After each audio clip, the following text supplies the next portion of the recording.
Boa, já estamos a gravar. Então, boa tarde a todos, bem-vindos. Feliz Dia Internacional do Gestor de Voluntariado.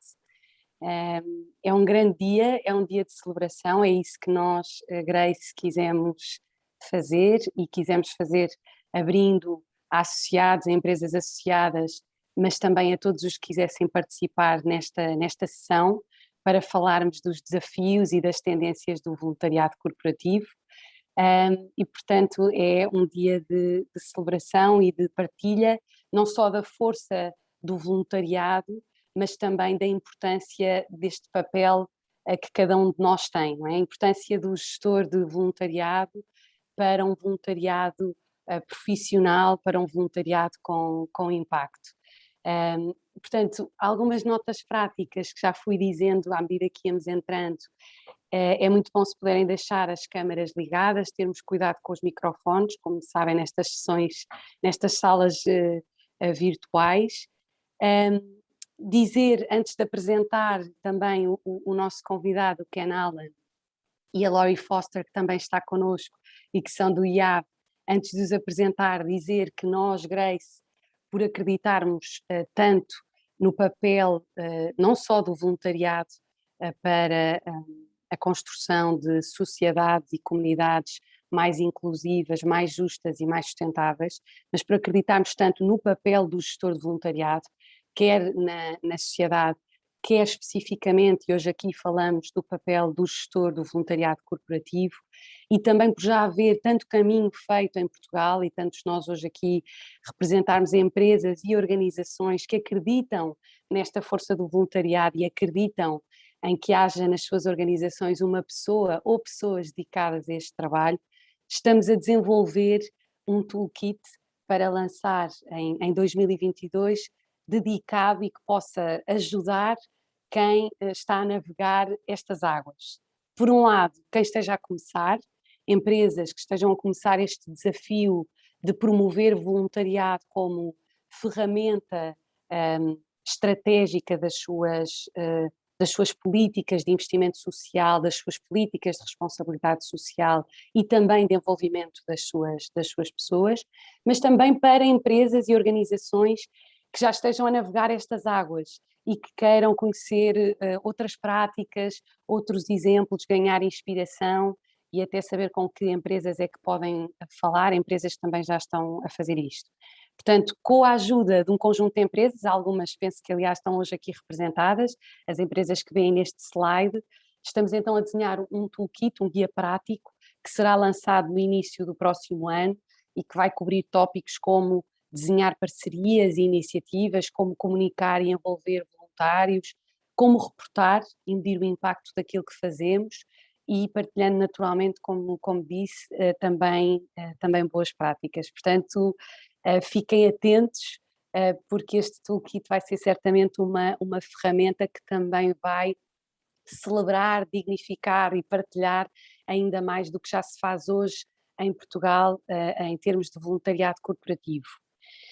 Depois, e antes de passar à apresentação dos nossos convidados, dizer também que esta sessão vai decorrer em inglês, que podem ir fazendo perguntas ao longo de toda a sessão no chat, e sintam-se à vontade para fazer em português e eu farei a tradução para o Kenn se for necessário. Também, se houver tempo, deixaremos que no fim possa haver quem quiser fazer uma pergunta ou outra com o microfone ligado. Vamos tentar gerir aqui os tempos. E pronto, e vamos aproveitar esta oportunidade de ter hoje aqui o Kenn connosco e passo já à apresentação do Kenn Allen. E antes de passar para inglês, porque o Kenn e a Laurie sabem que estamos a fazer toda esta parte em português, dizer que é uma alegria ter o Kenn connosco. O Kenn, para quem não o conhece, é pioneiro destes temas. Se ainda não viram o livro que ele escreveu, The Big Tent, Corporate Volunteering in the Global Age, recomendo-vos que espreitem, porque é uma referência para quem gera voluntariado corporativo em qualquer parte do mundo. O Kenn Allen foi também presidente mundial do IAVE. O IAVE é a International Association for Volunteer Effort. da qual a EDP, por exemplo, faz parte, mas tantas outras organizações e empresas pelo mundo fora. O Kenn, como digo, é um pioneiro, tem 40 anos de experiência, vai-nos falar hoje aqui das tendências e dos desafios, vai também partilhar connosco em primeira mão algumas conclusões de um estudo mundial que tanto o Kenn como a Lori têm estado a liderar, um estudo sobre o estado atual do voluntariado corporativo no mundo, portanto vai ser certamente uma sessão muito, muito interessante. A Lori Foster, com quem também tenho tido o prazer de trabalhar nos últimos anos através da EDP, é a diretora da estratégia corporativa do IAVE, portanto faz muita ponte com as empresas e portanto é uma alegria tê-los connosco. And now I will switch to English. Kenn and Lori, I've already introduced you. I've said that it is a joy and we are very excited to have you here. And I thank you once again for your collaboration, for your availability, and for being here today. And Kenn, the floor is yours. And thank you very much. Thank you, Rita. Thank you very much for inviting Lori and me to be here with you today. It's very exciting. Oh, there's the slides. Lori is our slide manager for the day. I just want to tell you truly how exciting this is. And Lori, if you'll go to the next slide. There we go. We're celebrating today. That's the first reason I'm excited. I remember when International Volunteer Managers Day was first thought of and first celebrated in the United States, and then as it started to move around the world. But at the beginning, no one would have thought that we would come to a day when we were celebrating corporate volunteer managers as part of this. This all started with nonprofit organizations and people who were the managers of volunteers. And it started because they felt like they were powerless, that no one loved them, no one cared about them, and they were forgotten in their organizations, even though they knew how important they were. Okay? So I want to start today by literally what it says, to recognizing you all as the heroes. You are all of the things I tried to think about how to describe you: entrepreneurs, advocates, experts, networkers, collaborators, most importantly, protector of values, which I know can be extraordinarily difficult in a corporate setting, just as it is in some huge nonprofit settings. But I also know that you are respected by and become advisors to people in the C-suite, that you represent the company to the public, that you have all of these internal and external relationships, people with probably not a lot of authority, but with great opportunities in your work. And I want to start by celebrating you and recognizing you and saying that without you, this whole field of corporate volunteering worldwide would not happen. So hooray for you. Yay. Okay, now down to business. Lori, you want to give us a business slide?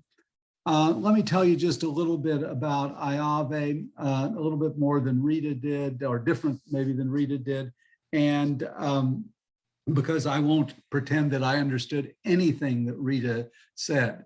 I also need to warn you that my wife went out. I'm working from home. My wife went out, and it's just me and the dog here. At the moment, she is stretched out in the hallway, sound asleep. That could change.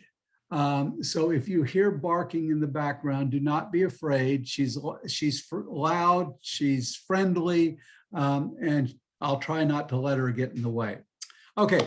IAVE has, for the last almost 15 years, been very active in giving leadership to corporate volunteering at a global level.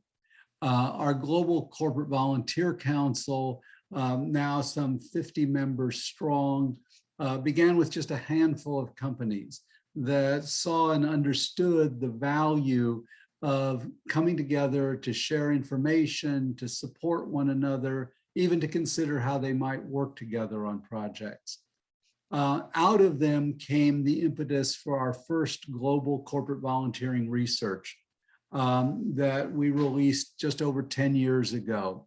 Global companies volunteering globally. And that then was followed with support from Telefonica in Spain by the preparation and publication of the book, The Big Tent, Corporate Volunteering in the Global Age.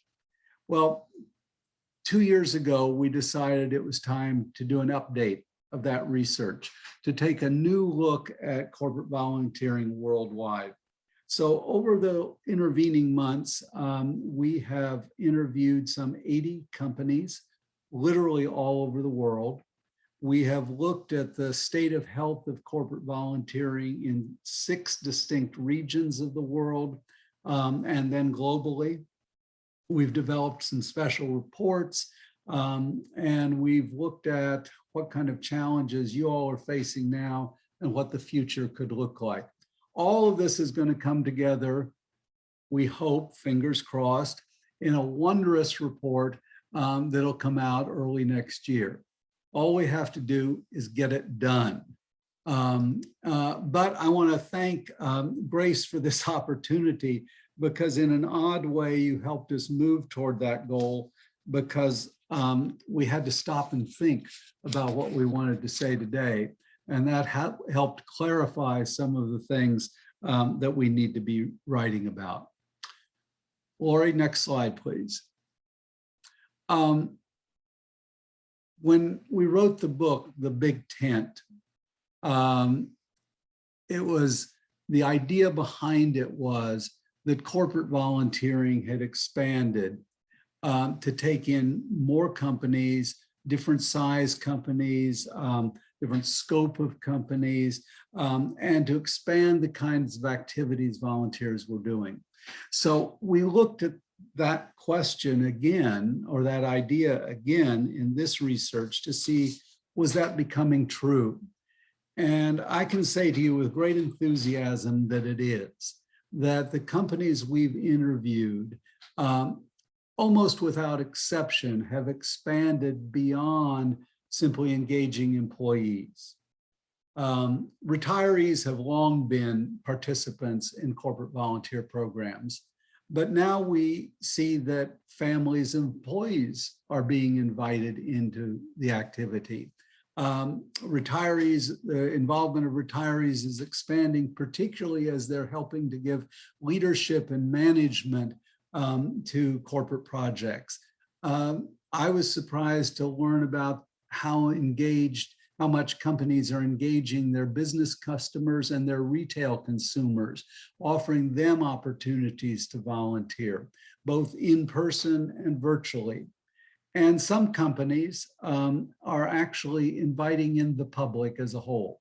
We have companies in Latin America where we see that they've created public platforms to enable people to connect with volunteer opportunities in their community, totally outside the management of the company.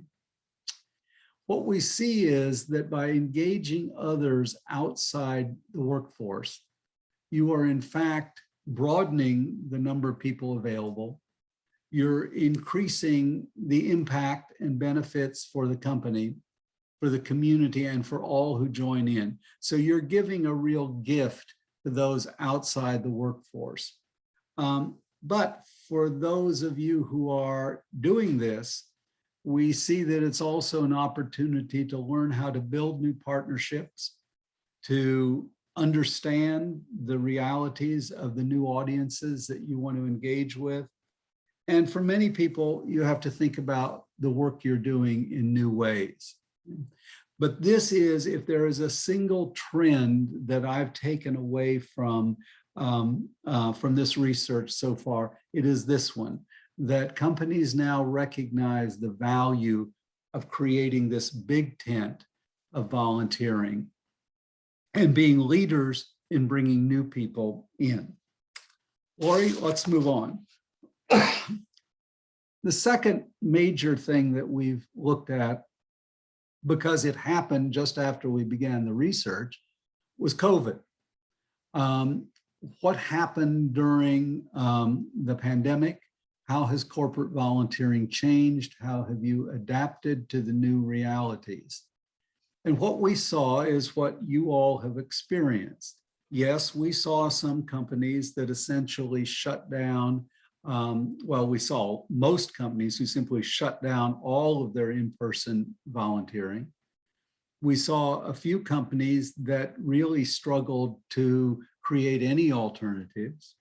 But then we saw companies that put together a broad range of virtual volunteering opportunities, micro volunteering, stay-at-home opportunities, and also all sorts of hybrids of all of these different models. One of the things that became clear was that many companies, many of the people in your positions recognized that they needed to find things that for their employees that were literally, not just figuratively close to home, but literally close to their homes. Things that they could do in their neighborhoods that they might not have organized and participated in. And of course, a lot of online things. We got good feedback from companies telling us that the feedback they were getting from their employees, that continuing their volunteer opportunities, continuing to engage people, had actually made people feel better about being isolated, about working at a distance, being disconnected, that it was beneficial to them, but it was also beneficial to their families, their significant others, whoever they were connected with beyond the company. So we think that the next big question is, what happens at the end of the pandemic? Where do we, I had not counted on my phone ringing in the middle of this. And I don't have a watch on, so I have to have my phone next to me or I won't know how long I'm talking here. So y'all are just gonna have to put up with us this morning or this afternoon for you. Don't worry, Ken. I think that the key question is, where is corporate volunteering gonna go post-pandemic? Are you going to drop all of the virtual things that you're doing and go back to all in person? Or are we going to see a hybrid model emerge where you're doing both things? And I think it's going to be a challenging question for you because after all, you've learned a new way and you've learned some very successful ways to keep your programs alive and to begin creating new kinds of programs that offer new opportunities and new impact. So we don't have an answer for you, except to say that we've seen how you adapted and innovated in response to the pandemic. So we're confident that that same adaptation and innovation is going to continue as you move out of the pandemic. Lori? The SDGs, the Sustainable Development Goals. The thing that everybody talks about, everybody commits to, and almost no one does anything about. Now, why do I say that? Well, as the first bullet here says, we learned that the three things that they are educational, inspirational, and aspirational. The thing that they typically are not is operational. And in part, that's because of the very nature of the SDGs themselves, because it's hard to know how to fit. It's hard to know where to aim and how to address them, how to focus your programs. If you look at the structure of them, the goals, the targets, and the indicators, and you really work through that, you will quickly become aware of the fact that you can't really do much at the indicator level, because the kind of change that's called for, the kind of data that's called for to measure that change is really something that in most cases is at the state level, at the government level, national level. So people can look at the targets and they can look at the goals. And the first reaction of, I'll dare say, most companies has been to categorize what they're now doing underneath the goals. Okay? Oh, we're working in schools. That goes under goal, whatever education is, right? Yes, we do things to plant trees. That goes under this goal. Whether it has anything to do with the substance of the goal and the targets is secondary. It fits there.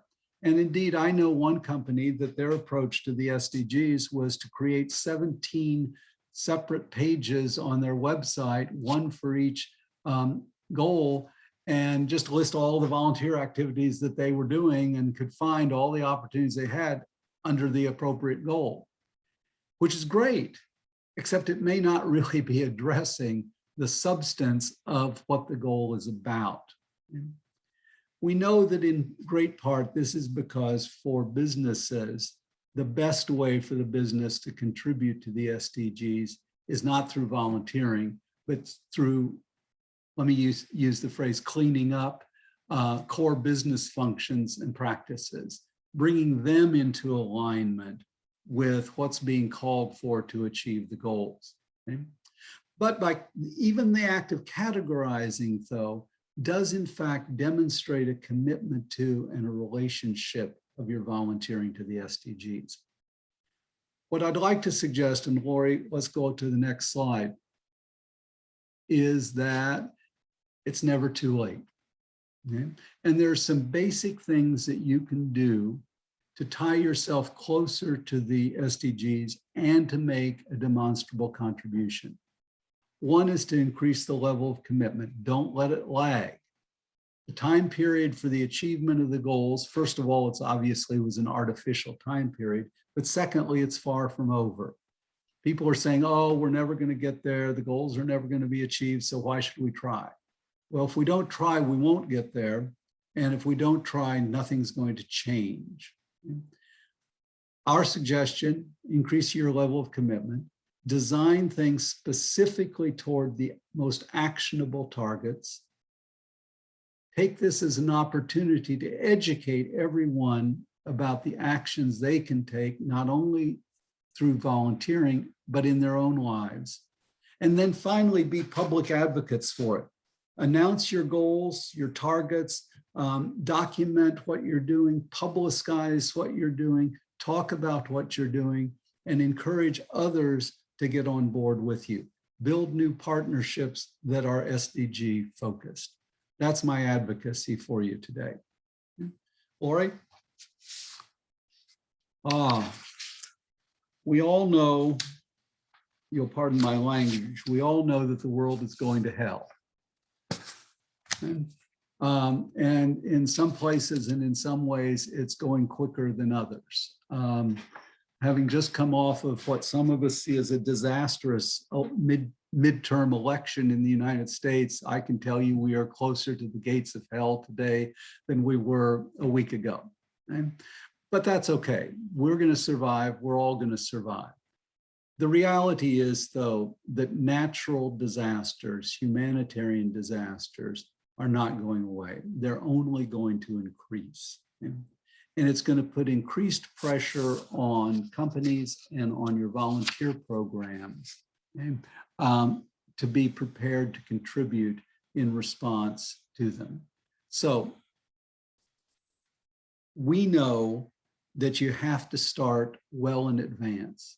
The worst time to plan for what you're going to do in a disaster is after it happens. You don't build the partnerships you need to be effective in contributing to disaster response. You don't build those partnerships while the disaster is happening. It takes years to build strong, trusting, effective partnerships with NGOs, with those who specialize in disaster response and recovery. And the key thing, so that's key suggestion or advocacy number one, is start now. Decide what role your company is willing and can play in disasters, and begin to look for the organizations that you want to create long-term partnerships with. And the second strong advocacy is to please recognize that those NGOs know more than you do about it. That's, you know more about running your business than they do. they know more about running their business than you do. So companies that come in and say, "Oh, if you people would just get out of the way and let us help, let us do it. We know how to do this." You'll soon discover that the realities of disasters are that you really don't know how, particularly when you're bringing volunteers into play. So find partners, build partnerships, learn from them, and please prepare well in advance, because this is a challenge that is not going to go away. Okay, Lori? Oh, more bad news. How do we prove that we have any value? This is the endless question, right? What difference are we making? What impact are we having? Because we know that in order to be worthwhile, you have to have demonstrable impact, right? Something has to change. The problem is that most of us don't know how to determine that impact, or we are doing things where the impact is so long-term and so far removed from our action that we can't possibly invest enough to measure that impact. Or finally, we want an easy, quick solution to this, and they don't exist. So what do? Well, we gather a lot of data, and we talk about how many things we do with how many different partners and how many people we touch and blah, blah, blah, blah, blah, blah, blah. And that becomes our definition of impact, of value. Okay? And that's, in many cases, the best we can do. We can get quantitative descriptions of the work we're after. We think there is a better way. To begin, yes, with documentation. You need to know what you're about and what you're doing. Perhaps the most effective way to really know that value is to have strong partnerships with the places where you are sending your volunteers, with those you're working with, and to learn how they are measuring impact and how those processes can be applied to the volunteering that you're doing with them. It's really important to explore qualitative measures. Storytelling really is important. Hearing what people did, hearing people talk about the impact it had on them, having your volunteers tell the stories of how it impacted them and their lives, but hearing the stories of how the work that they did changed someone else's life, impacted someone else's life, or the life of and work of an organization.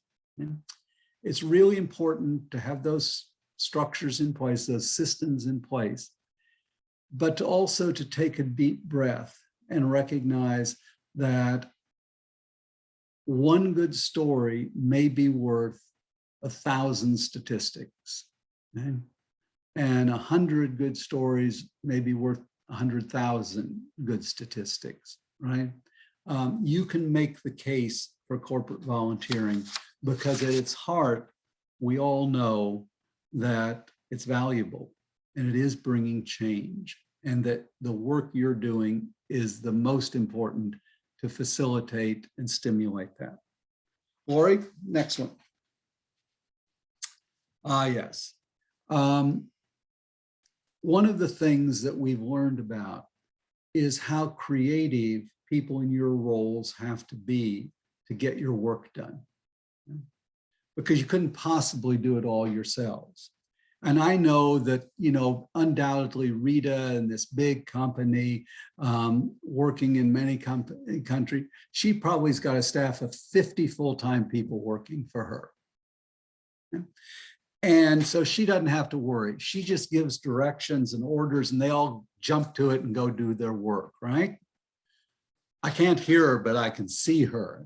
And her reaction is probably pretty typical in this situation. The reality is that most global corporate programs are being run through very informal, almost volunteer-based ways, that many of you are turning to people in other countries or in communities away from you, depending on the scope of your company and the work that you do. you've got to rely on others to take leadership roles. And this is where you become not just entrepreneurs, but you become leaders, and you become leaders of other leaders, where you are inspiring, you're supporting, you're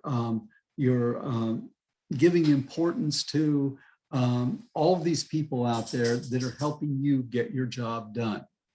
And so you've got this one. There's not much I can say to you. You know how you're doing this, and you know the magic that you've got to bring to this. So you got this one. Go keep doing it and help everyone learn from your successes. Lori? Skills-based volunteering. Number one, skills-based volunteering has become increasingly, you'll have to excuse me for a moment. My wife has just come back with her designer coffee, and she's creeping very carefully past me so that she can go get a cup.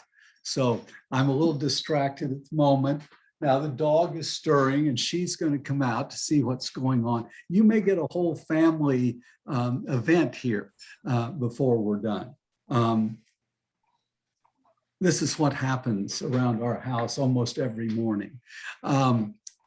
Typically, I'm hidden away in a little cubbyhole office, but not today. I wanted to come out so there'd be a nice background here for all of you to enjoy. Skills-based volunteering, however you define it, has grown rapidly, and there's significant recognition of its overall value. One of the challenges is that we don't know exactly what constitutes being skills-based. What are the skills that we're talking about? It's easy to talk about technical skills.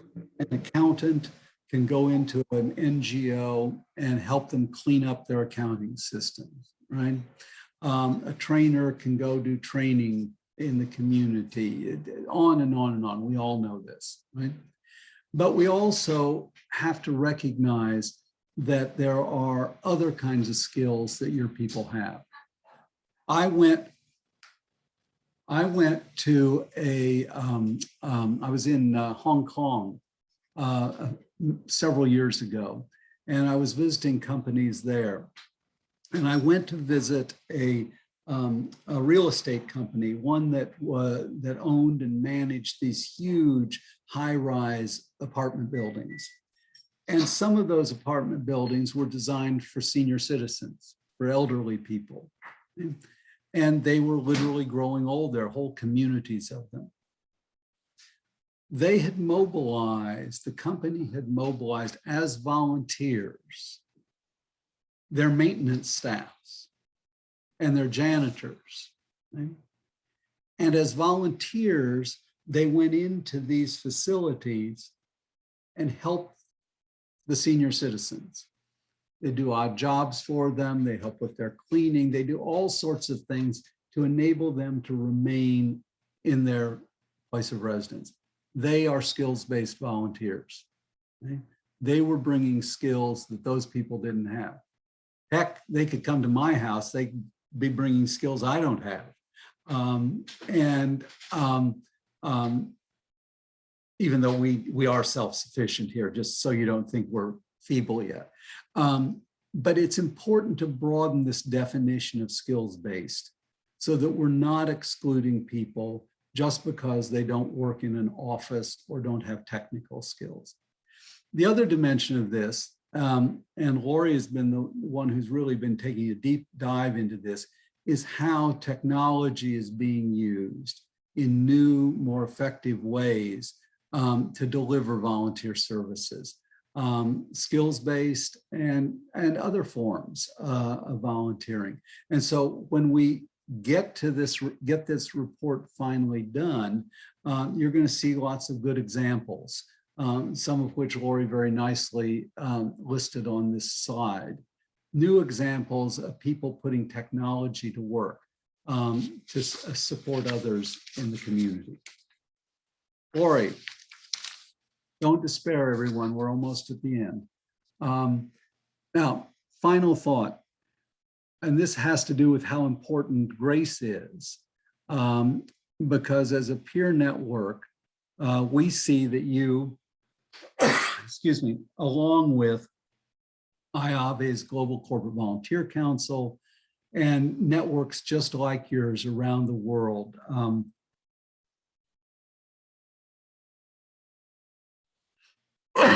Excuse me, I'm sorry.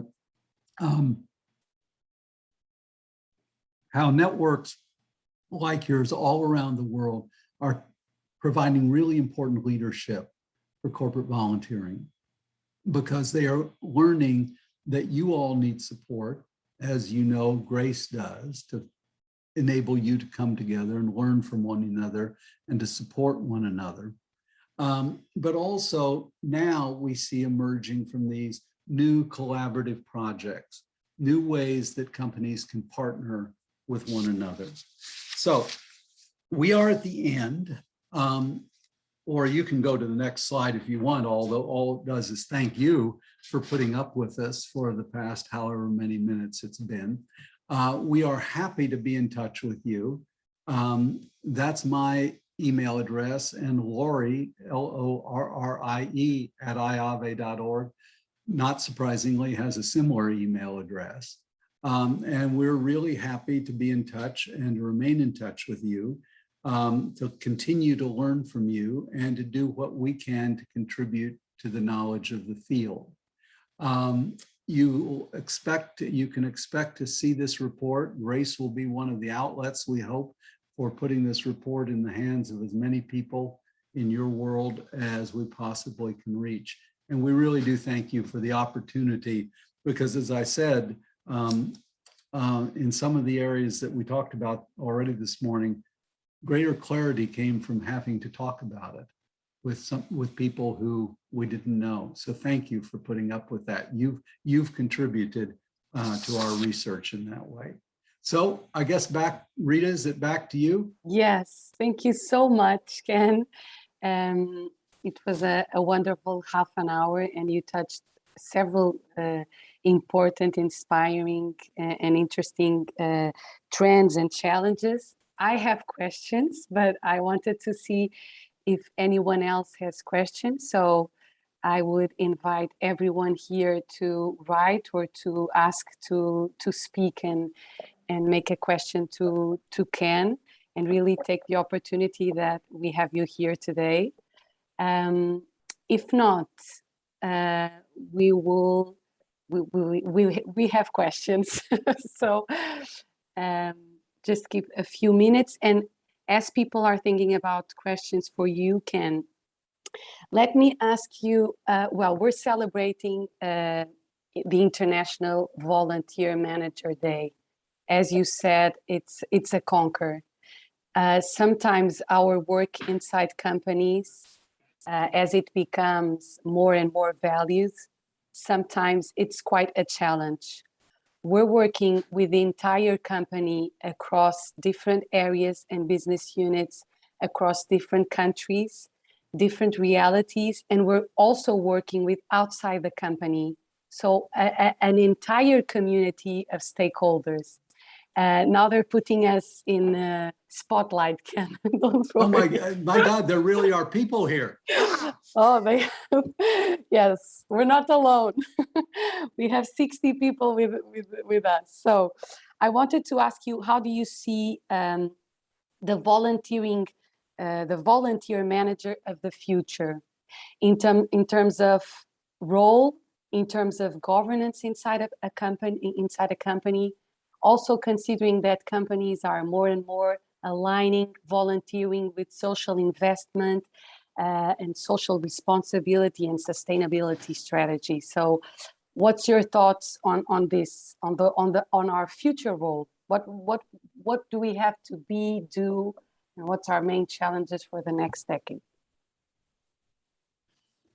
Now, some of you out there who I'm now looking at will understand that that question could have been given to us a week ago, and then we would make more sense than we're going to make today.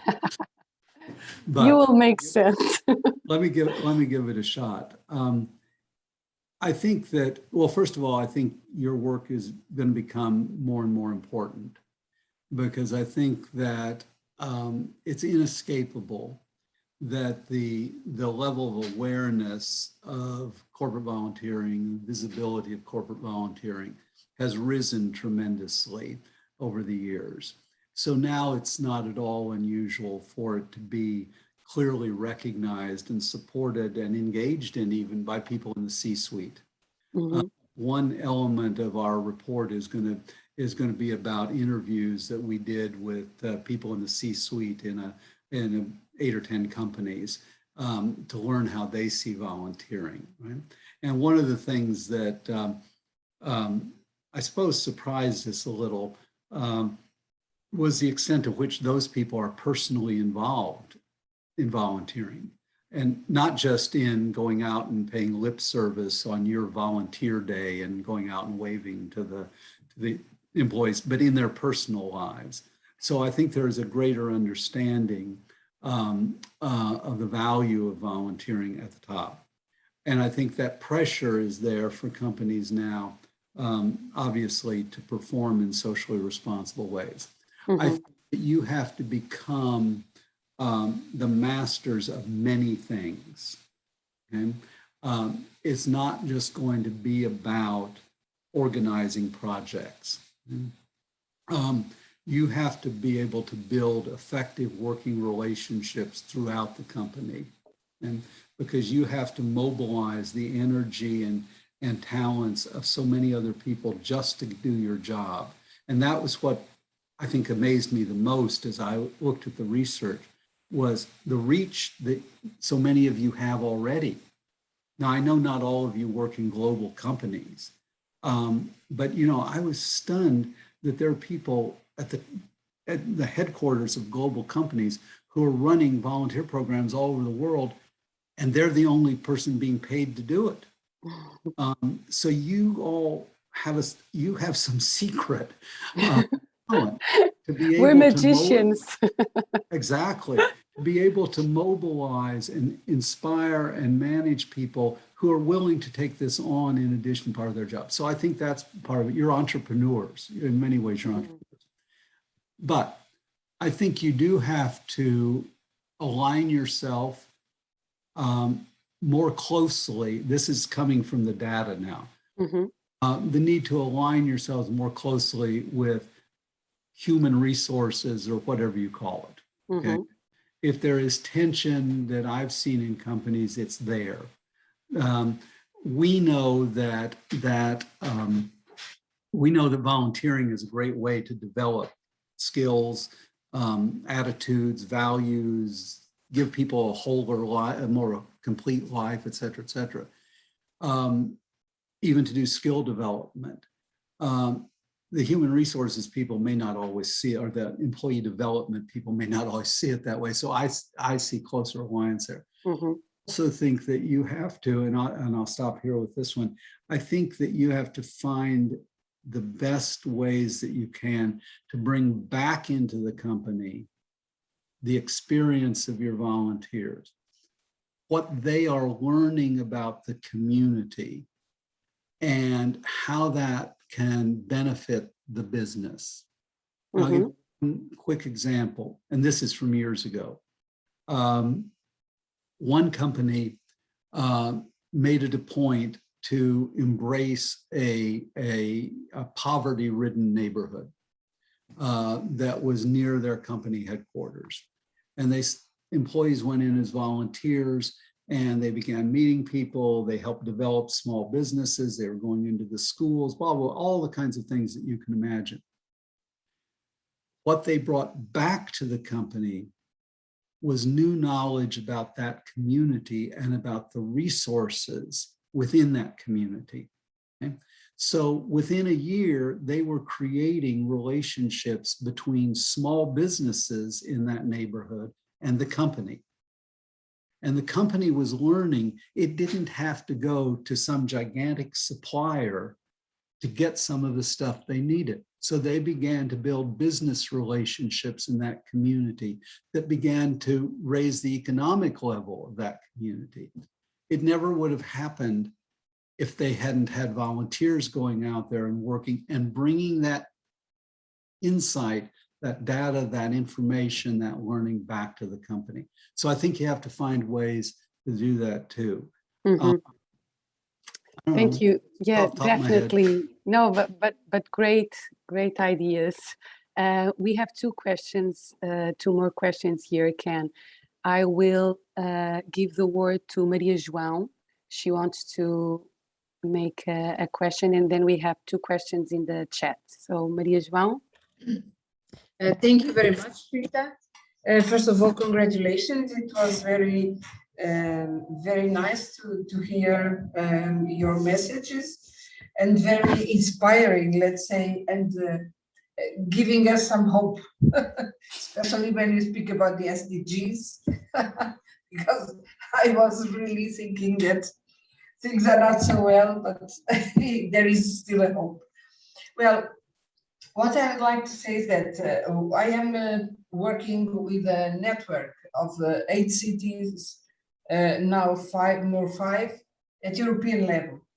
And these cities are really small cities. So we are speaking about 10,000 people, 15,000 people, and a lot of them in rural areas where we don't have these big actors. But on the other side, these are the areas that really need more this kind of processes. And one of them, for instance, we are doing this to support using volunteering as a participative tool that brings volunteers to the policy making at social level in these cities.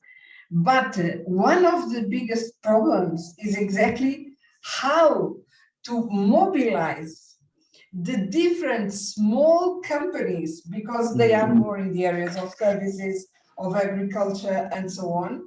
So how, without having a big player that can play the role that you explained right now, and that is very interesting, really how to reach the community when you have a big player and it is the volunteers that do this role.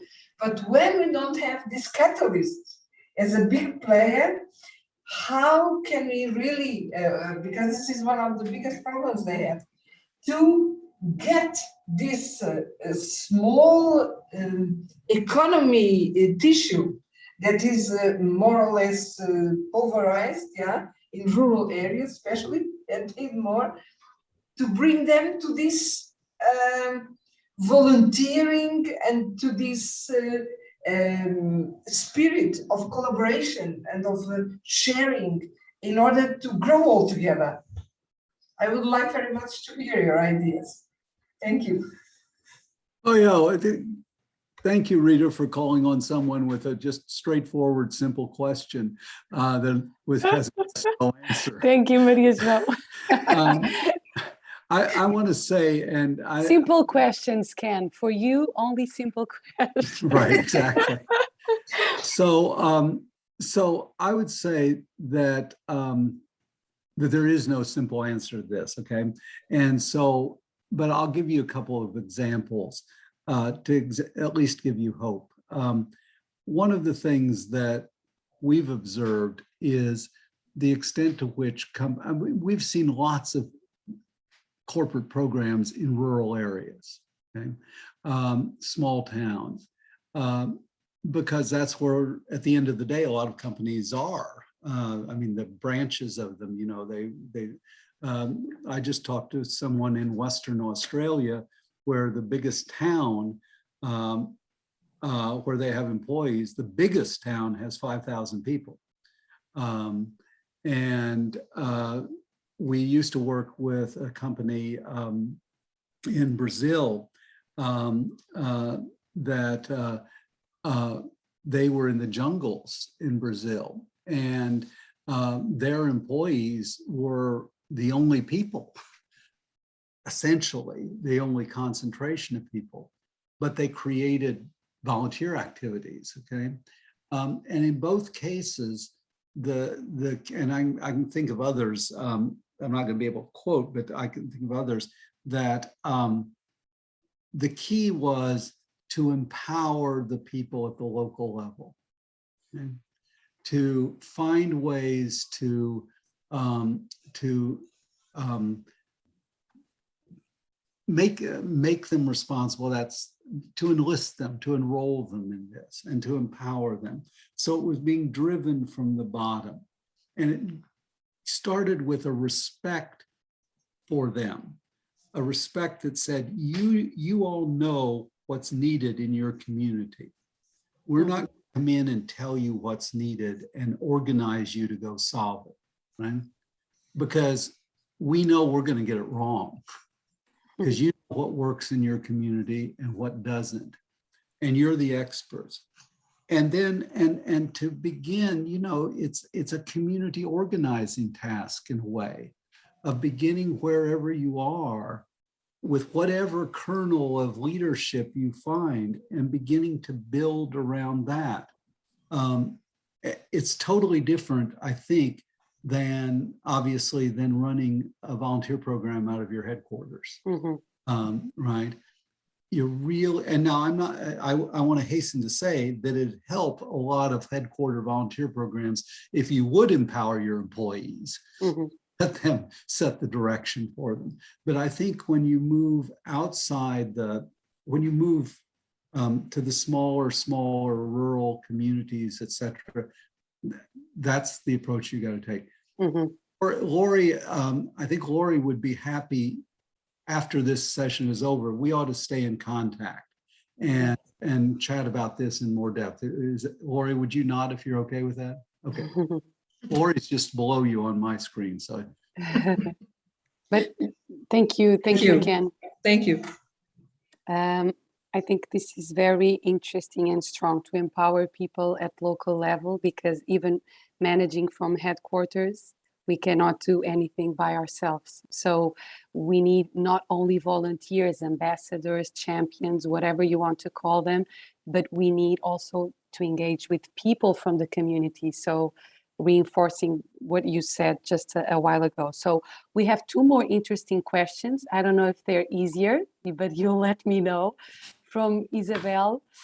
She works at EDP. She's a colleague. She's a champion of volunteering at EDP, so I'm glad she's here and asking questions. So 2 questions. Do you see corporate volunteering getting apart from private partnerships and NGOs and working more with local and central governments? 1 question.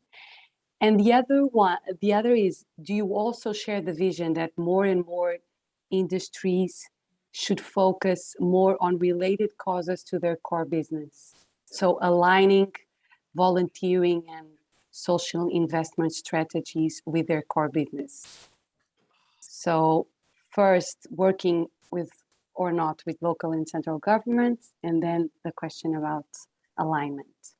Okay, the question about working with governments, I think, is a question that's at the end of the day is only answered by your own national culture. It would not be at all, and by what you define as government. Are schools part of government? Well, if so, most of the companies I know work in some way with schools, right? If you mean, should you be providing or could you be providing expert volunteers to work with the management side of local government? I know places where that's happening, where they go in and do the same thing that they would do with NGOs in terms of bringing skills-based volunteers, highly skilled experts to do things. I think we have examples certainly of companies loaning people with government over more long-term situations. So yeah, for me, the answer is yes. At the same time, I do want to emphasize that it's really, is that acceptable in your setting? Because I know countries where that would not be acceptable, where companies would never consider that because government is government, business is business, and the two don't get along with each other, right? And you would never consider doing that. you know, there was a time, and I don't know if this has changed or not, but I remember in the old days, yes, children, there was an old days out there, where in France, it was illegal for companies to have volunteers go into schools. Mm-hmm. They simply could not do it. Now, maybe it's still the same way, or I don't know, but Lori's nodding her head yes. So, you know, it takes two to make this happen. Yes. Cultural, it's legal, it's all these kinds of things. But conceptually, yes, I think it can have value. Mm-hmm. And I think it also, final comment, it also is a good way for companies to build relationships with government, vice versa. If you understand, maybe you come away understanding each other better. I don't know. Okay. Okay, perfect. The second question was about, do you also share the vision that more and more industries should focus on related causes to their core business? So this is about alignment. And for example, I'll give EDP's example. We are now focusing our social investment strategy more and more on energy transition, even if we have other social priorities and social investment priorities. So we see it as a trend, a global trend, but maybe you could comment on this since it's happening a lot for some companies. Yeah, well, I mean, clearly, first of all, I mean, if we went back to the slide on SDGs, I mean, one of the things we say is that the place where companies are having the greatest impact on the SDGs is in their core business. First, cleaning up their own house. Yeah, what you said before. And are aligning, and that's also with the SDGs, aligning your policies and your practices, change your own way of life. Yes, I think that's true. Now, should that be the way you define your volunteer program? I would say no. And the reason I would say that is because I'm not sure how popular that would be with your employees. Are you going to say to your employees, no, we don't work with kids anymore? You know, you have to go out there, you know about electric transmission. So you got to go to people about that. And for the guy or woman says to you, heck, I do that every day. What do I want to do that for? I want to play with kids. I want to go pet animals or whatever it is, right? That people do as volunteers. So I'm not sure that it's really being very smart in terms of your employee base. Also, I think that it's cutting the company off from learning about the community as a whole.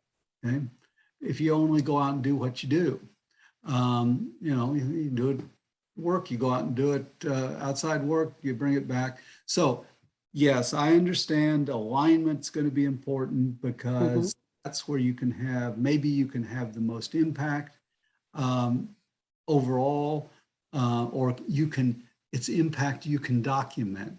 That's one of the reasons it's popular, I think, frankly. But is it all that volunteering is about? No. And I think you would be harming yourselves and your employees and the community, be denying the community a tremendous resource to say, no, we don't care about the schools anymore. We don't care about youth groups anymore. We really are into energy transmission or whatever it was you said. Energy transition, but transmission is also possible. So there you go. But I agree with you, Ken. I think it's about, for us volunteer managers, it's about balancing diversity and also community needs, volunteer interests, and it's a dance. I don't know if anyone has any more questions. I just want to say one word about that. Yes. You have multiple customers, okay? They are above you in the hierarchy. That is quite clear, right? They are all of your employees are your customers, right? And you have to satisfy them to yes. point. and the organizations that you partner with are your customers. And at the end of the day, the entire community is your customer because you're representing the company. That's one of the things that makes the position you are in so unique. Okay? Thanks. So exciting. Yes, it's exciting. It's a challenge, It's a big but challenge. very exciting. Thank you, Isabel, for the Thanks. two great questions. Thanks, Kenn, and thanks, Rita. Yeah. You're welcome. We're approaching the end of this wonderful celebration session. I mean, we've heard a lot of inspiring things today. I mean, the challenge of aligning with human resources, a lot of companies already do that. A lot of companies manage their programs from human resources. One good story may be worth 1,000 statistics. This was a strong sentence that you said, and I think it's good for all of us. If I ask all of you here today if measuring impact is a challenge, I think everyone would raise their hands, right? So anyone with me can write in the chat. So the thing about SDGs and the importance of also balancing different approaches to measuring impact and telling the stories. And choosing only one path can be dangerous, like with everything in corporate volunteering, as Kenn was saying and has been saying throughout this session. Also, the importance of planning, working in collaboration, and I would stress this again and again. I believe that we volunteer managers are bridges builders, sorry. So we're always building bridges with other people, other areas, working with so many clients, like Kenn was just saying, and that's a challenge, but fortunately, we are not alone, and we can work with a lot of other colleagues and other people in the communities. An important idea that you said, Kenn, and I would like to stress again, is sometimes companies, I think it's changing a lot, but let's say in the past, companies thought they knew everything about communities and social needs and environmental needs. Luckily and fortunately, that's not happening as much today, because we really need to listen to those who live in the communities, who experience the challenges. And for example, fighting poverty, we should engage people who live poverty situations in the communities and engage them in designing solutions, projects, and whatever. So I think this is an important message, because the future addressing SDGs and the current challenges we see will be working together. NGOs, governments, companies, society, citizens. So I think this is an important message. Finally, and if no one has any more questions, I would like you just to comment, please, in a new approach that's coming up, and I will share here in the chat so everyone can see it. It's from an organization in the United States, and can correct me if I'm wrong, called Points of Light. And they're using this approach of the civic century, civic circle, where they do not, where they don't talk just about volunteering. They talk about more things connected to a citizenship approach. So if you could give a brief comment on this, because I think this could be interesting as a future trend or future path for volunteering. I haven't got anything on this. This is,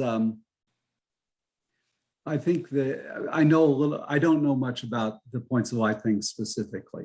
I know that they are very entrepreneurial and always looking for new ways to build new business. And I know that there are several discussions underway about whether we should talk about, how do I want to say this?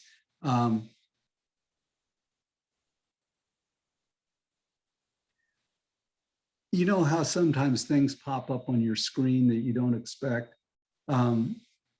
well, never mind, I can't explain it. I just got a news bulletin about a man killing a pig with a lawnmower. No idea what that was all about, but it distracted me. Do we expand